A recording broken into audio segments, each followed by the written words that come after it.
اعوذ باللہ من الشیطان الرجیم، بسم اللہ الرحمن الرحیم۔ معزز سامعین، آج کل بہت سے پیر، عامل اور نام نہاد عاشق کسی نہ کسی بہانے سے غیر محرم عورت کو ہاتھ لگاتے وقت خوف خدا نہیں رکھتے، اور وہ یہ بات بھول جاتے ہیں کہ وہ بھی کسی ماں کے بیٹے، کسی بہن کے بھائی اور کسی بیٹی کے باپ ہیں۔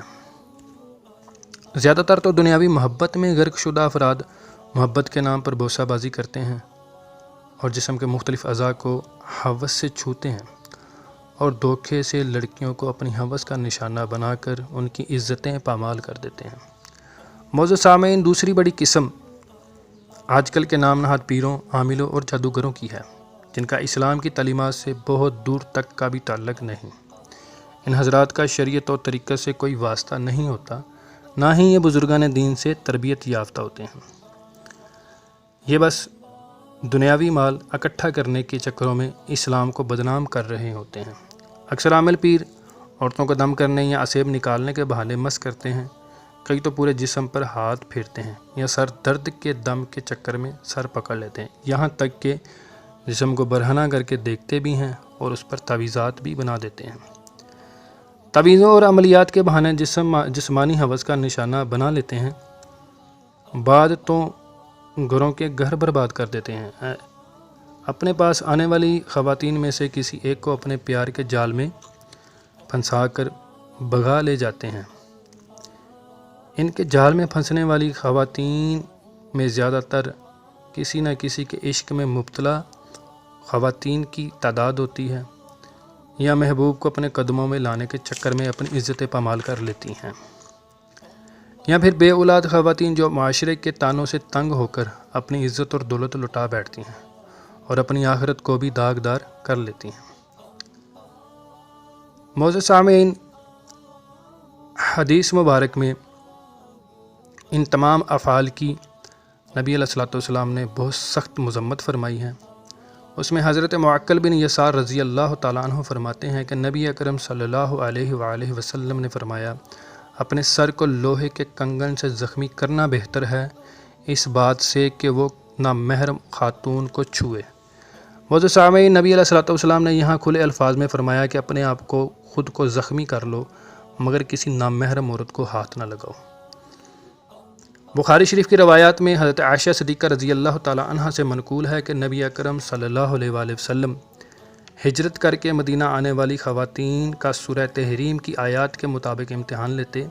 کہ وہ کہیں اللہ اور رسول کریم صلی اللہ علیہ وآلہ وسلم کے علاوہ کسی اور مقصد سے تو ہجرت کر کے نہیں آئیں۔ حضرت عائشہ صدیقہ رضی اللہ تعالیٰ عنہ فرماتی ہیں، جب وہ امتحان میں پوری اتر آتی تو رسول اکرم صلی اللہ علیہ وآلہ وسلم ان سے فرماتے کہ میں نے تمہیں زبانی بیعت کر لی ہے۔ حضرت عائشہ صدیقہ رضی اللہ تعالیٰ عنہ فرماتی ہیں کہ باخدا رسول اکرم صلی اللہ علیہ وآلہ وسلم نے بیعت میں بھی کسی خاتون کو ہاتھ نہیں لگایا۔ حضرت ابو ہریرہ رضی اللہ تعالیٰ عنہ سے ایک طویل حدیث میں روایت ہے کہ نبی اکرم صلی اللہ علیہ وآلہ وسلم نے فرمایا، ہاتھ کا زنا نامحرم کو پکڑنا ہے۔ ایک اور حدیث میں نبی علیہ الصلوۃ والسلام کا فرمان ہے کہ جو شخص اجنبی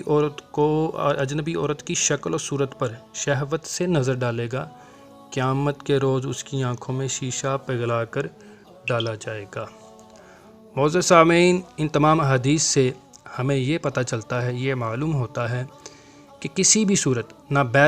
بیعت کرنے کی صورت میں، نہ دم کرنے کی صورت میں ہم کسی بھی عورت کو ہاتھ نہیں لگا سکتے، حتیٰ کہ نبی علیہ الصلوۃ والسلام نے یہاں تک فرمایا کہ شہوت کی نظر سے اگر کسی خاتون کو دیکھا جائے تو بروز قیامت شیشہ پگھلا کر اس کی آنکھوں میں ڈالا جائے گا۔ معزز سامعین،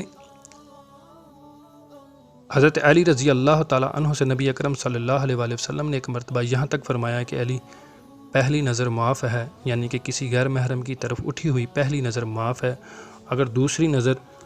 اٹھائی تو اس کی پکڑ ہوگی۔ اگر حضرت علی رضی اللہ تعالیٰ عنہ کی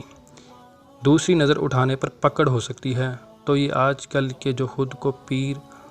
بنا کر بیٹھے ہوئے ہیں، کیا ان کی پکڑ نہیں ہو سکتی؟ یہ لوگ خدا کو بھولے بیٹھے ہیں، یہ خود کو پتہ نہیں کیا سمجھ بیٹھے ہیں۔ اللہ تعالیٰ ہم کو ان کی شر سے محفوظ رکھے، ہماری عورتوں کو ان کی شر سے بچائی رکھے۔ اعوذ باللہ من الشیطان الرجیم، بسم اللہ الرحمن الرحیم۔